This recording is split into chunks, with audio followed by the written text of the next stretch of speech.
depends on the sort of on the setup. Hi, so my name is Leo. I'm here thanks to Delta Publishing, and you can come and meet him later together with Rachel, who is also one of the Delta Publishing authors. We're going to be at the stand at 1:45. You should know, Rachel.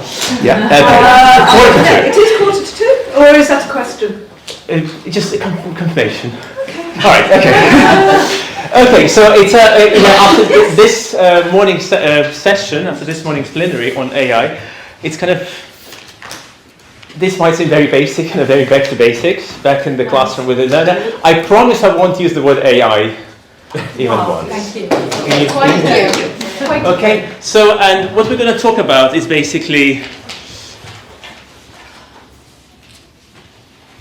this, yeah. Well, not this, yeah. So basically, what the session is about different alternatives in assessment. And what I mean by alternatives in assessment, it's kind of anything but tests. So any ways of assessing your students' progress by not using tests. So that's why I referred it as alternatives. And it's kind of assessment that you as a teacher do in the classroom yourself. So it's another word for it is classroom-based assessment. Okay, so you probably know these terms. This is just a quick theoretical, it'll be very short, I promise. Yeah, so formative and summative is a very well-known dichotomy. Formative focuses on the process and summative on the product. And respectively, they take place either during the instruction process or after the instruction process. Now, there are some other terms that have been offered to describe what I'm going to talk about, what I'm going to practice. Ongoing, continuous, essentially, of course, every author will define it slightly differently, but I kind of take this liberty of lumping it all in one section. Okay, it's all kind of basically, it's all more or less the same. Okay, so if any of you are teacher trainers, you train, yeah, okay, good, yeah. So, I mean, I find it helpful when I train teachers kind of using this metaphor. Kind of summative is assessment is crossing the finish line, and formative is sort of like measuring the length you've covered. Okay. So those of you who have like more kind of a British educational background, probably Rachel, you probably might be familiar with these two: assessment for learning and assessment of learning. Okay. Again, I'm taking the liberty here, and I'm essentially classifying them as more or less the same. Okay. There was a famous paper published in the 90s by Blake and Williams, and essentially they say this. So this is from the paper, and you see they themselves use the word formative in defining what they mean by assessment for learning as opposed to assessment of learning. When I have quotes, I'd like the audience just to read them quietly without me reading it out.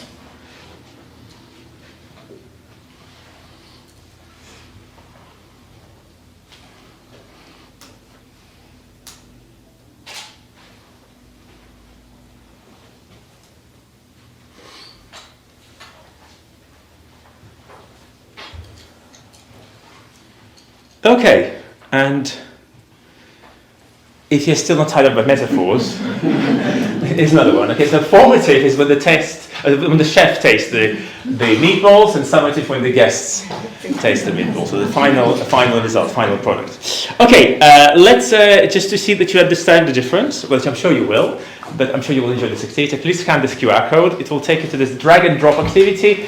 If you have difficulty using technology, you can do it with the person sitting next to you. You can do it in pairs.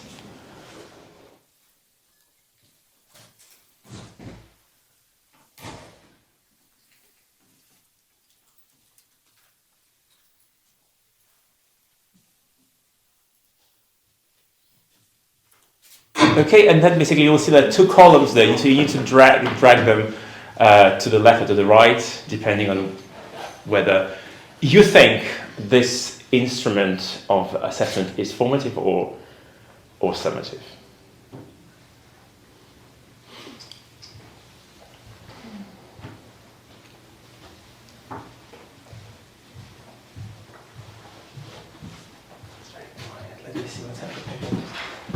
That's because I think they're all formative. They're all formative, yeah. Okay. No,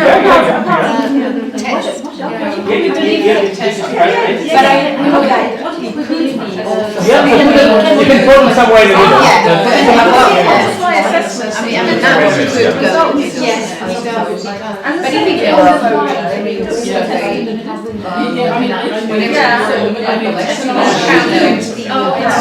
they could all go in I think when you would but the same with the project.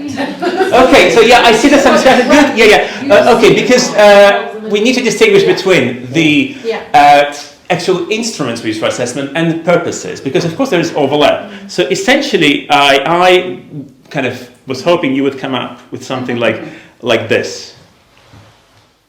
So these would be formative and these would be summative. But of course, they can be all used differently.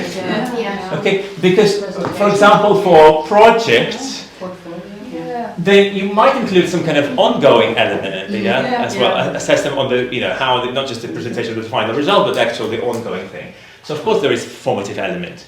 The same with portfolios, also kind of do things in ongoing processes, but usually we kind of assess the students at the end. But even with tests, which is traditionally seen as this ultimate summative form of assessment, but you can use it formatively, of course, especially if it's used for you as a teacher to guide your decisions, even for learners themselves to reflect on their grade, what they did, what they could have done better, etc. So it all depends, kind of, how on the purpose that you're using. But that's kind of roughly the division. Okay, so let's start with the rest. This is the theoretical part. That's it. Okay, I'm not going to bore you anymore. For the rest of the workshop, I'm going to show you a series of activities. So and I wanted to see how many people will show up. So because of the number of people, I will ask you now in a second, after I give the instructions, to stand here. That's why I try to clear this space in 2 rows facing each other. So you should all find a partner, okay? And have you heard this before? 3-3-3 speaking activity. Okay. So here are my very long instructions on what you're going to do. Okay. So you're going to stand in 2. Depending on how many students you have in the classroom, you can set it up differently. You can do it in groups, but this is the easiest way. So I'd like you to stand in 2 rows. Okay.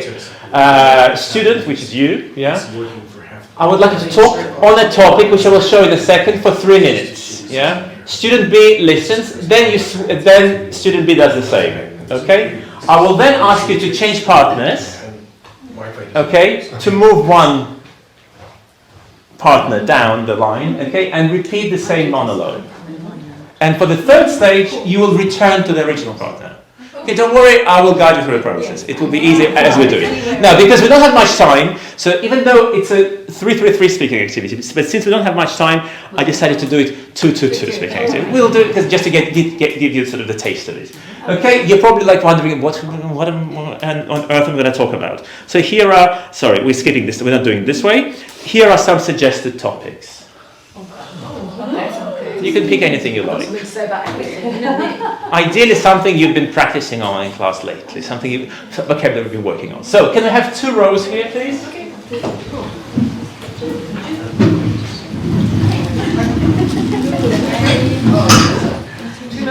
Okay, I know it's a little bit intimate, but So spread as nice. Maybe you can come here, and Julia. Okay. Yeah. Partners. Partners. So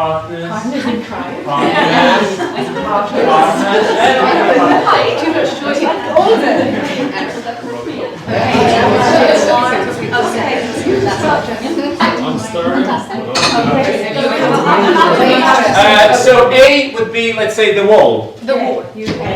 You're A. B. So A, your 2 minutes start now. Go.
Okay, switch. Now, partner B, your monologue, please. Partner, in the same partner, so now B speaks. For 2 minutes.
Okay, Okay, thank you.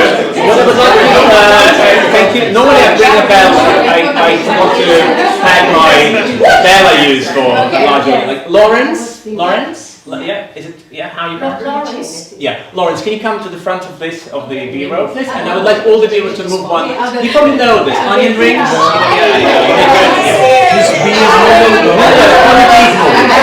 So Ace, please welcome your new partner. Now with your new partner, I would like you to repeat exactly the same thing. So whatever you told your previous partner. A, go first, and then B. It's exactly the same thing. A, your 2 minutes start now. Go.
Switch with B, partner B, it's your turn now. It's exactly the same.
Thank you. Now, Lawrence, I'm sorry, but I'm going to ask you to move back. No, back to where you were. Yeah, back to the original partner. Yeah. Sorry, I'm making you do all this running back and forth. I would like you now to move back to your original partner. Oh, hey, okay? And you're going to repeat exactly the same monologue. So once again, yeah, but there's a twist. Yeah. Okay. So now you're going to assess your partner on their second, well, it's the third delivery for them, but for you, second time hearing it. So you're going to assess your partner, especially focusing on the aspects that they have improved on. Okay, I will give you little assessment sheets in a second after the So your 2 minute your 2 minutes start now. Go.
Okay, thank you. And now partner B, your story, please. Exactly the same monologue you told your partner the first time.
Thank you. Please remember your partner's name. You can return to your You can return to your seat. Again, I have two versions. So if you are au fait with technology, you can use this one. You can either scan this QR code, it's a different QR code, or you go to wooklab.com in your browser and you enter this. Yeah, you know Wooklab. Okay. If you prefer to use the old-fashioned paper and pencil one, yeah, so you can do it this way. You may want to have to compare because the orange and red are different. So the orange and red are different, so you can compare with your partner to see what the difference is in your life. So I'll give one of each, and then you can compare with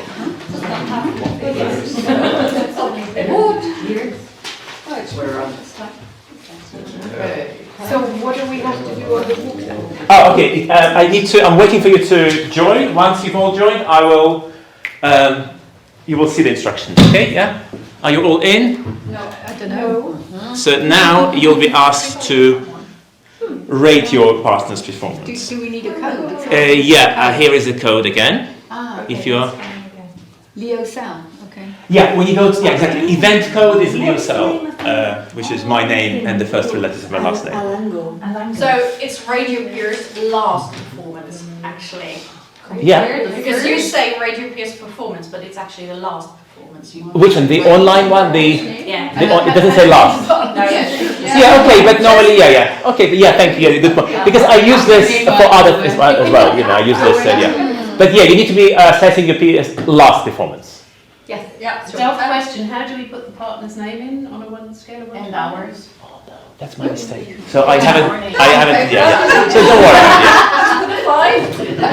Don't worry about it. So you can write A or B. There's a scale. Oh, my mistake. So I didn't. Numbers from 1 to 5. So Okay, yeah, you're right. I didn't set up this question. Well, I cannot now exit. If I exit, you will lose all your. Don't worry. Yeah. I don't really know what to put. Leo, is that on Alanga? well, I'll just submit. Is that on this? Is it linked to your book on? It's in the book. It's from the book. Okay, yes, so Yeah. it's on Alanga. On the... I've just asked. It should be. It's on, you know, the online platform. Yeah, I didn't know it's called Alanga. No, nor did I. I just It's asked. called a digital he doesn't know. Delta Augmented. Okay, well, it's changed. Okay. Mine's Alanga. You see, you should update me. I didn't know. Mine's Alanga. Okay, all right. So that's the idea. I mean, it's just again, as I said, I'm giving you just the kind of the feel of how it works. Okay. So now, as a teacher, you see, I can see what. Who knows Wooklab? No, I think I know. Oh, you've used it. Yeah. Well, there are other similar tools. Because of you. Because of me. Yeah. Why? Last year I used it. I think it was a webinar with you and you used it. So Okay. So I use Wooklab. So I found out about thanks to Jo So. She's this also teacher trainer from Hungary. So she recommended this tool to me because I was looking for something for large audience. For up to 40. I mean, obviously with you I could have used other tools. You probably know Nearpod. Pair deck. I was going to show you at the end, but I will show you since we already started talking about it. Let me show you now. Here are the different tools you can use for similar. Oh, and I'm not finding it. Never mind. I'll find it later. I think it's not. I didn't include it because I wasn't going to talk about it.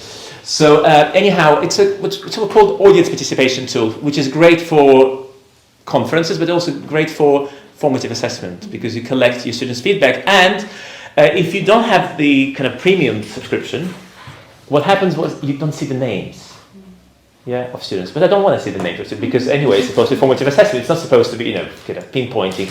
I want to get the general kind of idea, so which is great. So most of these tools require kind of premium subscription if you want access to all this kind of, seeing names, seeing progress, which I'm not interested in at this point. So it's just for me a way of collecting, and you see, you can add your name, which I messed up and I entered numerical value instead.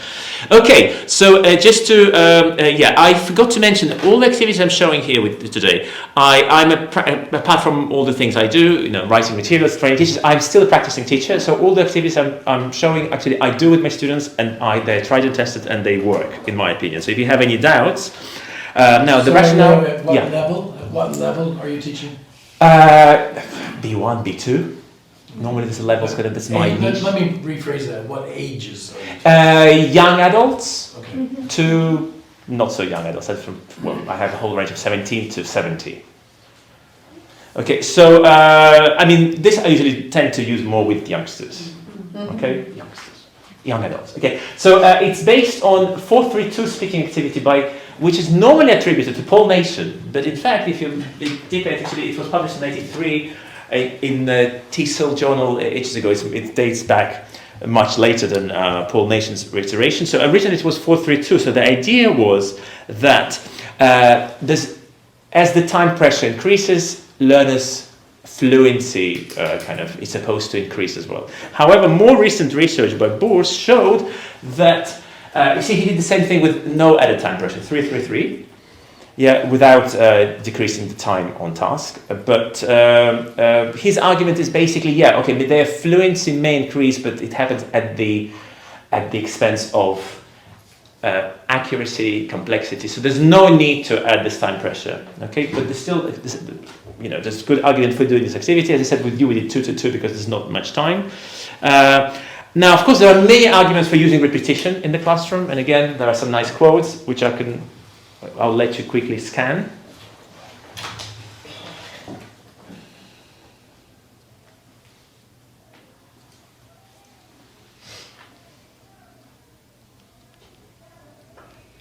Also, we do it in real life. I've told at least 10 people my. Exactly. It's like, with the sequence and utterance are also resignified. How many times you tell the same story? Like, I heard a story about your stolen luggage, about getting to the hotel. I mean, you do, and every time you tell, you kind of try to embellish it anyway. So why not, if we do it in the real life, why not do it with our students? And they do need repetition, even without all the, And Larson Freeman, she comes from this perspective of dynamic systems theory. So of course she gives to the different angle to this whole thing. So it's about how every meaningful use of language changes the language resources of the learners, so it causes restructuring. Okay, so some points to consider. Of course, normally I just throw you straight in at the deep end with this activity. Normally with students it would be kind of like you would give them some planning task. Usually at home they would have prepared, or maybe they have read something on the topic. So it would normally follow out some kind of language work, reading activity, etc. Okay, now in the original one, I think in the original Paul Nation's 432, the idea was the same person speaks 3 times. So you repeat, 3 times the same monologue with decreasing time pressure. But I found again, it's like through my kind of experience, by alternating, it keeps students more engaged. Because otherwise, they see the whole class as passive for 10 minutes. Yeah, because they speak 3 times and the others. So I found this alternating speakers keeps students more engaged. Okay, and I found this also again through experience of using for different topics that it works best when students have to recount something that happened to them rather than speak on a topic of. Which means from the list I gave you, these 3 would probably work best because they involve kind of recounting details of a story rather than speaking on a topic. Okay, all right. Let's now. Of course, there's concern, whether it's adequate peer assessment, whether you can rely on. I don't know. Again, the size of the classes you teach. I teach a lot, also quite large classes, 20 plus students, and it's impossible to, of course, assess them. So I rely on peer assessment a lot, like activities like this. But of course, the argument is, well, is it adequate peer assessment? Can you actually rely on peers' ratings? Well, the answer is, of course, you immediately think, students will not be able to correct each other's mistakes, etc. Yeah, don't forget, accuracy is only one aspect. Okay, obviously, maybe they will not help their partners with accuracy, but they can still focus on things such as fluency. Especially, you can get them to, I think, one of the orange one or the red one. I think you simply need to count the number of number of pauses, number of Okay. So that you can easily, the students I found at both B1, B2 level can focus on this ability to extend their answers, kind of like where they provide kind of additional detail, which is kind of comes if you teach exam preparation. This is very useful. And those students who have asked me about, I do teach them. They eventually take exams. They take either TOEFL, IELTS, or Business Cambridge Beck Vantage exam. Okay, so and all these things again they can focus on. All right, moving on to the next activity, debate. Oh, we don't have much much time at all. So we'll do it quickly. I need 2 volunteers, and if nobody volunteers, I will nominate a volunteer. Rachel and Yuval. Wow. Okay, we have a power duo here for you. Yuval and Rachel, pick a topic you're going to debate. There will be a twist at the end. I'm not telling you what, but there will be Okay. Which one? I'm going to talk about the vaccination. Vaccination, good. Are you learning? Just the one on the yeah. Good. Here, I'll prepare chairs for you so you can be comfortable. Yeah, you can sit down, yes. Oh, okay. Okay, so, Yuval, are you pro or against? I'm going to go back retroactive a little bit here and talk about the COVID vaccination. Yeah, exactly. Yeah, it's like it was Okay. prepared. I've never taken a flu vaccination, even though I'm 71, and the doctor says you should take one, and I say forget it. I have a great immune system. I did not take the COVID vaccine, and I put a sign on our front door that said, no mask, no vaccine, no fear. I was very radical, but one of my doctors who was very honest with me and said, you have a great immune system. The way the vaccine works is it says, move over, immune system, we're taking over now. And it will mess up everything else. All of my students, I teach only adult students, well, adult from 20, again, like you said, to 70 or something. Okay, all of my adult students who were vaccinated twice and boosted once, all had COVID 2 or 3 times, okay? I had COVID for 3 days, but nothing much happened. Okay, thank you. I'm going to stop you there. Rachel, you're... So obviously yes. I'm now against that view.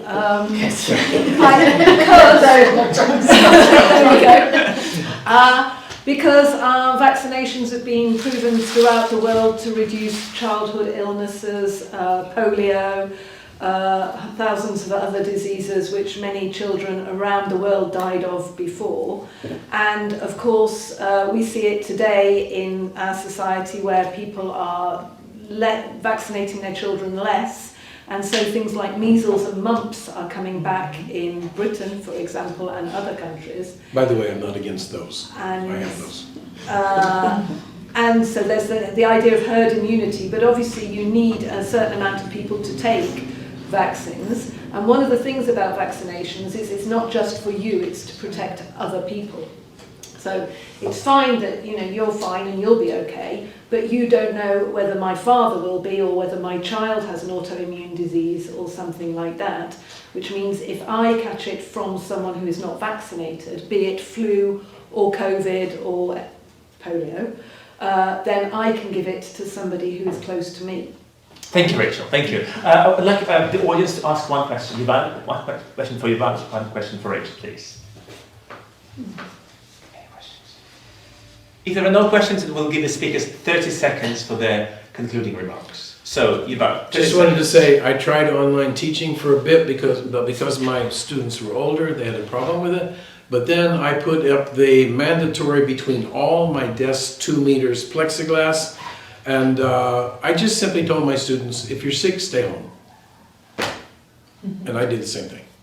That's it. All right, Rachel, your concluding remarks. This is a good point, which people don't, not only at school, but also teachers. Teachers are the worst for going into school when they're sick.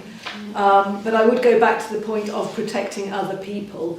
I have a colleague, I know her father is very sick and she has to be very careful not to catch anything.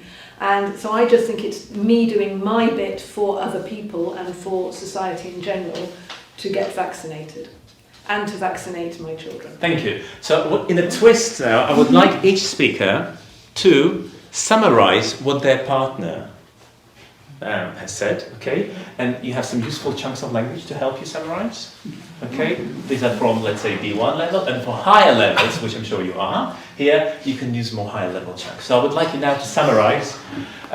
Basically, I'm assessing not their speaking, but their listening skills. Something we forget when we teach debating skills, yeah?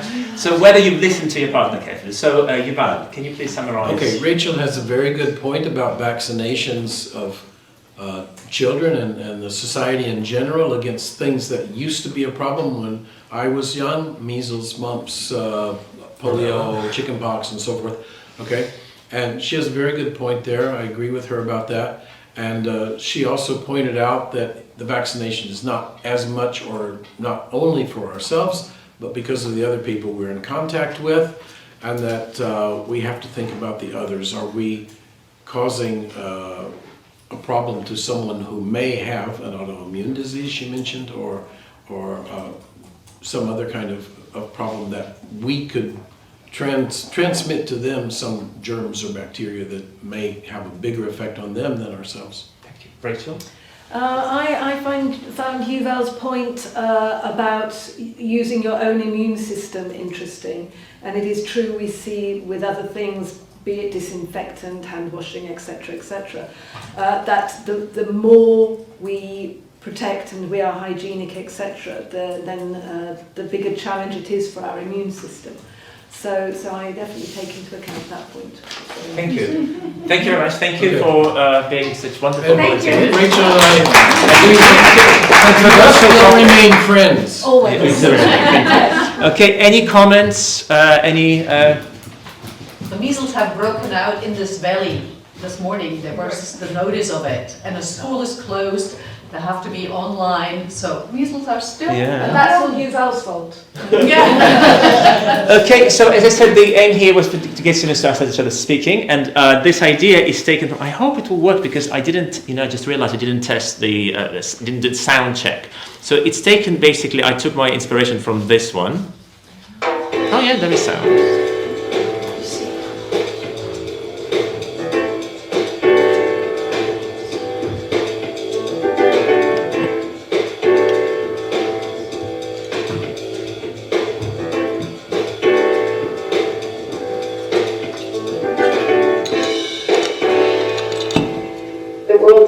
Global, and we can't deny people the pleasure and the happiness of visiting and exploring an increasingly globalized world. I've not flown for 14 years. The last time I flew was I took a group of 30 university students on a field trip to Mexico. I think in my professional career as a professor of sustainability, I realised I had to practice what I preached. I couldn't stand in front of the lecture theatre every day and tell students about sustainability and lead a high carbon lifestyle.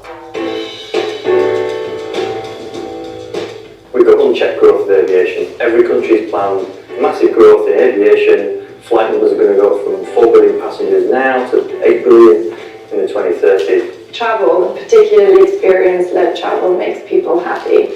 It would be extremely difficult to pitch something to people that actually prevents them from being happy. It is not just about airlines and travel. It's about experiencing other cultures. 1 or 2 flights every 1 or 2 years seems about okay. What I would personally like to see is very heavy taxation on any flights beyond that. I've heard arguments that your second flight should be so prohibitively expensive that you wouldn't be able to take it unless you were super rich. Say, for example, £10,000 flight. With most taxation schemes, those who want to fly will fly, and those who will not be able to afford to fly will be disadvantaged because they will be denied the cultural exploration. Okay, I'm not going to play the whole thing because it's quite long, as you can see. But because basically it's a point that most, this famous Pareto principle 2080, that 20% of the people in the world basically are responsible for 80% of the flights. Yes. Yeah, so it also applies here, this Pareto principle. I must say also, I feel I do have to fly a lot personally, but I try to, and my spots would know, I try to combine my work trips with holiday as well, so it's to try to at least reduce the number of trips. So I'm going skiing right after this trip because I flew all the way from Tel Aviv. Okay, but I try to use train. So, but what inspired me particularly is when they. I do realise I'm in a privileged position. I believe they will within that. See you next week as well. Value. Thoughts. Okay, this is what inspired me. So, I once went to this talk called Steal Like a Teacher. And I think all our ideas are essentially taken from something, inspired by something. So I adopted this one. What I've learned from you is the real importance of travel and cultural experience and authenticity, and how important it is, how fundamental it is to us as humans to connect, to travel and to experience. Paul, I found your points fascinating and very eye-opening. You basically make the point that we can and should take personal responsibility for the carbon footprint that we generate as a result of our desire to travel, and that the impact is drastic and long-term, and that collectively we do have a role to play in understanding just how much travel is impacting that environmental future. Okay, so it's taken from, it's called BBC Ideas. I don't know if you use it, it's great. Lots of videos, but unfortunately they've never used this format again. It's only one video with this face-to-face, they called it, where two people argue on the same topic. I don't know why they haven't, but there's loads of other topics you can use. Basically, of course, with my students, they wouldn't be again thrown in like Yuval and Rachel were. They would know in advance they would have to be asked to summarize their partner's points of view, and also, of course, the topics they would be given topics ahead of the lesson, so they can prepare them, especially B1 students that we need that. Any questions? Any comments? Yeah, just a quick question. The pros and cons about some subjects, are they given to them by coincidence, or do they? No, so they could. Well, again, normally in class would be something, the topic that we just, if I don't know, we talk about using mobile devices, like to say the topic of the our unit. So that would be the topic. Or very often I would use this at the very end of the course, kind of as a final assessment activity. It's kind of summative. I was more wondering if it's if I can choose to be pro. Or oh, yeah. So normally they would have to agree between themselves. So normally it would be like a list of all the topics we've covered in class during the term, semester, course, whatever unit of study you have. Okay, and they would know. I would usually show them this video before, not like with you, I did the other way around. So they would understand the format, that they would have to respectfully summarize their opponent's points at the end using those chunks of language I've given. And you will see, I found his point fascinating, eye-opening, etc. Okay, we have 2 minutes just for one more activity. Okay, how many of you use Quizlet? Everyone. Okay, good. And what do you do with Quizlet? Do you do anything with it in class? Yes, Quizlet Live. Quizlet Live, great. Yeah, I love Quizlet Live, but then the problem with Quizlet Live is, the problem with all Quizlet, different modes of activities, it doesn't promote retrieval. Because basically, a Quizlet Live, the way it works, it's multiple choice. So students do not actually have to, there's no productive vocabulary learning involved. It's all receptive, because learners essentially always see the answer in front of them, they have to click the correct button. Okay, so how can you kind of make them produce? So in this activity, so I printed my Quizlet set. Okay, I printed it. You'll see what topic it is on the same topic. You'll kind of understand. Kind of it's a B2 level, yeah, B2. Okay, and what you're going to do, you're going to test your partner. So you will get, with your partner, you will get 2 copies like this. So they should sort of, like as a jigsaw puzzle, they should match, okay? And the idea is, one of you will have the answers here, yeah? You see the correct, your partner will not. So if your partner struggles, you can give them clues, you can give them the first letter of the word, yeah? You can give them a synonym, or another way maybe of using the words. The idea is not to kind of to fail your partner, it's to help them, okay? And then also keep a tally of how many they got right, because I would like to, I would like to know by the end of this activity how many items my students have learned productively. So in pairs, Nina will help me, but make sure that you should have it sort of go like this with your partner. So they should match as jigsaw. Here you go. Thank you. And you can start. So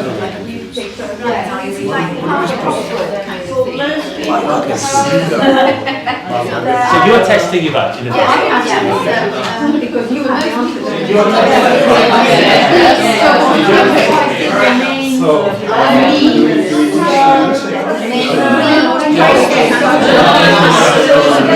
You are testing Mode of transport.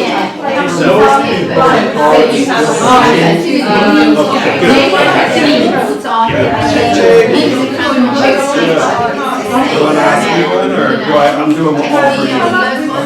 Is that why we do it? Okay. Many cities around the world have put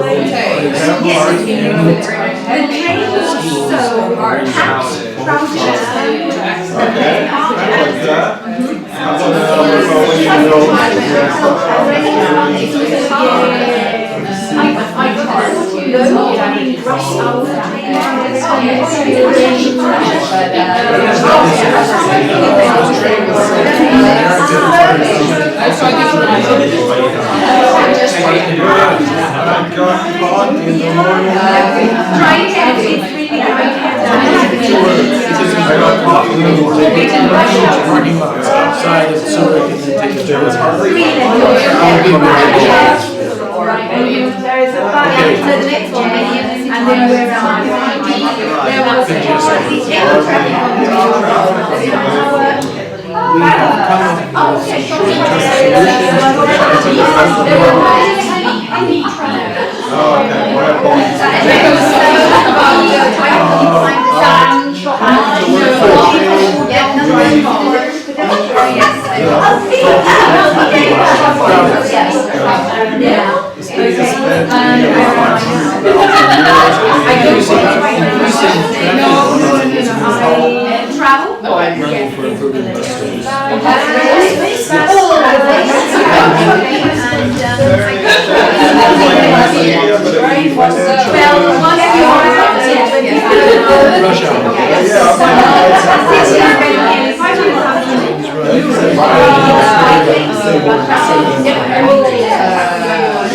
Okay, thank you. I'm afraid we've gone a bit over time, but again, you got the idea. I hope. Jesse, how many did your partners get right out of 12? You each had 12. She got all of them right that she did, which was 8. Great. 8 out of 12 is great. So as I said, just to give sort of theoretical kind of background, as Quizlet unfortunately doesn't focus on productive, as I said, it's mainly receptive. And if we kind of represent language, vocabulary knowledge on the continuum, so it goes from receptive to productive to then free use. Because this was not free use, it was still kind of constrained by the sentences I created for you. But still, it's an important step, this kind of retrieval from memory, which unfortunately many online tools do not encourage, because it's also kind of multiple choice and the answers are given to you. Okay, I promised to show you these different tools, okay, that I use. The number in the circle, it's a number of the participants it allows. Okay, that's why I use WooClap, because I need it, yeah? But essentially the Pear Deck, Slido, they all more or less work differently. For example, this one is it's like a Google Slides add-on. This can be enabled on Google Slides as well if you use, so these are different tools. I mean, for teachers, you won't need as many. But I really like WooClap, even though you can only have 2 slides. But what I like about it, it's always Leo Cell, which is my first name, and it's also the same email. My students know it, okay guys, WooClap, and they know should go to Leo Cell. It's always, you can always, you keep reusing the same URL. Okay, so these are my references, and I would like to thank Delta Publishing once again. These seemingly disparate activities, I think the only thing that they had in common was the fact that they involved pair work of different kinds. So all these different activities are taken from my book, Activities for Alternative Assessment, published with Delta. Thank you very much. Thank you. Thank you.